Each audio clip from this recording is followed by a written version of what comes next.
terrifying true story of Ed Kemper, the co-ed killer. At first glance, Edmund Kemper didn't look like a killer. He was polite, well-spoken, even intelligent, with an IQ reportedly higher than most of the psychologists who would later study him. At nearly 7 feet tall, he was hard to miss. But what truly made him dangerous was what people didn't see. In the early 1970s, young women began to vanish around Santa Cruz, California. They were students, daughters, sisters, friends, last seen hitchhiking or walking alone.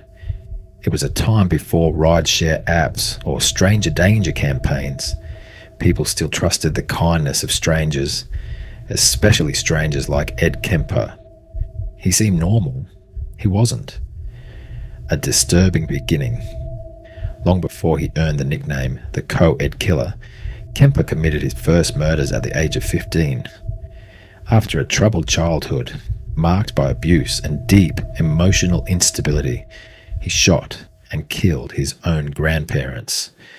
When asked why, his chilling response was, "I just wanted to see what it felt like." Diagnosed with a mental illness and committed to a psychiatric hospital, he spent years convincing doctors he was rehabilitated. At 21, he was released into the care of his mother, the woman he later admitted he hated most in the world. That mistake would cost many innocent lives. A monster in the driver's seat.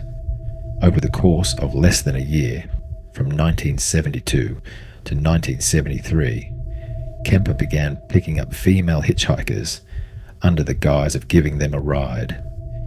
He gained their trust with calm conversation and an almost awkward charm. But when the moment came, he took them somewhere remote, places no one could hear them scream. What followed was horrifying and deliberate, but the most terrifying part?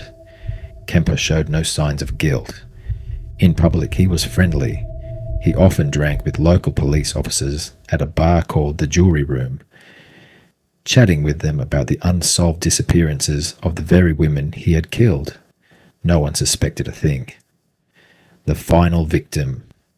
In April 1973, the violence reached its horrific peak when Kemper turned on his mother. He waited until she was asleep. Afterward, he confessed that killing her was his goal all along, that the other murders were just practice. What he did to her was so disturbing. Even seasoned investigators had trouble speaking about it. And then, as if the spell had been broken, he called the police. Calm, methodical, cooperative. He gave a full confession. Behind bars, and still watching. Ed Kemper is still alive today, serving life in prison without parole. He has given hours of interviews to psychiatrists and FBI agents, even assisting in early criminal profiling efforts. His disturbingly self-aware insights have helped law enforcement understand the minds of other violent offenders. But his story is more than just a profile in madness. It's a warning that monsters don't always look like monsters. Sometimes they're the ones who hold the door open, smile politely, offer you a ride,